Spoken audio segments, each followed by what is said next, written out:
Hello everyone and welcome to INFINOX Market Insights with me, Richard Perry, analysing markets for INFINOX on Monday the 28th of June. Now into the new trading week, this continuation of a fairly mixed market outlook, little real direction for Forex majors, indices edging a little bit higher but essentially mixed, and also commodities little real direction either. It seems as though that the direction that we did see in the volatility in the wake of the Federal Reserve meeting about 10 days ago has really subsided in the last few sessions as markets have consolidated, looking for the next real direction and next real data point really to point towards some sort of Fed move. At the moment we're not really seeing that. Back end of last week was really quiet for markets, and again that's sort of filtered into the early part of this week, which may be a theme. We've got the payrolls report, which will be important at the back end of this week, and that could be where markets are now beginning to focus on, and subsequently could be a little bit quiet. There is a couple of Fed speakers early part of this week. John Williams speaks today. We've also got the US consumer confidence numbers on tomorrow, but essentially could be a fairly quiet couple of days here. So with regards to the INFINOX support and resistance table, that comes at the end of the video for your trading levels. So for the markets we're looking out for today, well, we're trying to pick the bones still out of the euro-dollar move. We saw the big sell-off on the wake of the Federal Reserve meeting. It started to settle down a bit, but it still cannot really engage a recovery. A little bit of support has formed, but it needs to break through some key resistance, 1950 to 1975, to really start to recover decisively. But also the gold chart as well. Again, basis of support, but once more resistance is forming. And also the S&P 500 has broken out to all-time highs again, but is it once more the right time to buy? Let's have a look. And onto the INFINOX MT5 platform now, and starting off with euro-dollar. I've got the chart going back to November really, because essentially I think it just shows you that you are seeing a trading range in euro-dollar now. And you've got some key levels within this range. Obviously the big resistance up overhead around sort of 2170, 21 to 22 figure area.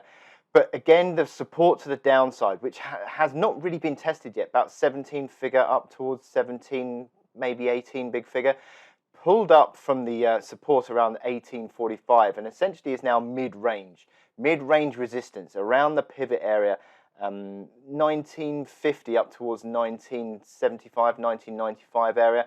Key resistance overhead, and we're seeing that again it's failing in the last few sessions. Long upper shadows on these candlesticks suggest the market is testing but failing. So if that now starts to turn into the candlesticks closing towards the upper end of the trading range, then we might start to see a bit of upside momentum building, but essentially you can see it's just a drift move at the moment.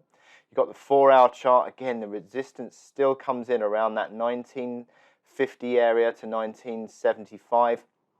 Key levels there, and essentially it's just unwound back to neutral on the 4-hour chart. So we need to see momentum building with market trading into the 1970s, maybe even to the 1990s area to really suggest upside momentum.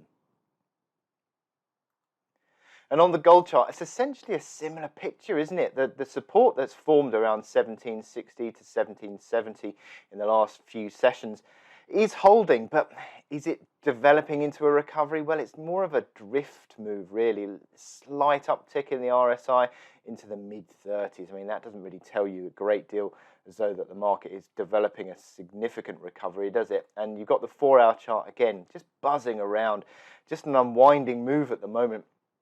And you need to see the gold price trading decisively, I think, into the 1790s to really suggest that there is any sort of a recovery forming. 1797 is key level of resistance overhead, but support is holding, but it's just not really getting going in terms of recovery.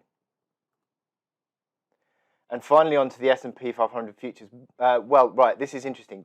Another move to all-time highs. However, I'm going to point back to all these breakouts coming back to sort of April time, really.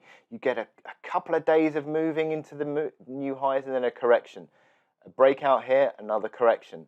Back in the early part of June time, a breakout to all-time highs and then a sharp correction. So you've got the breakout, but is this now going to be able to decisively move higher? Well, RSI 60, around about where it had before the markets have previously just corrected back. So I would say I'm going to be really cautious about this breakout. It does tend to come with a corrective move and then a better opportunity to buy. So that would be the caution, I think, with this move at the moment. 4-hour chart, overbought on the 4-hour chart on the RSI at 70. So again, is this the opportunity to buy? Probably better levels to come ahead for the S&P 500. In terms of support, 42.53 and 42.30 initial basis of support. Thanks for watching. I hope you found it informative for your trading. Join me again on Wednesday where we'll be looking at the Eurozone inflation numbers and also looking ahead to that key US labour market data. So I'll leave you with the INFINOX support and resistance table and I'll speak to you again soon. Thank you very much.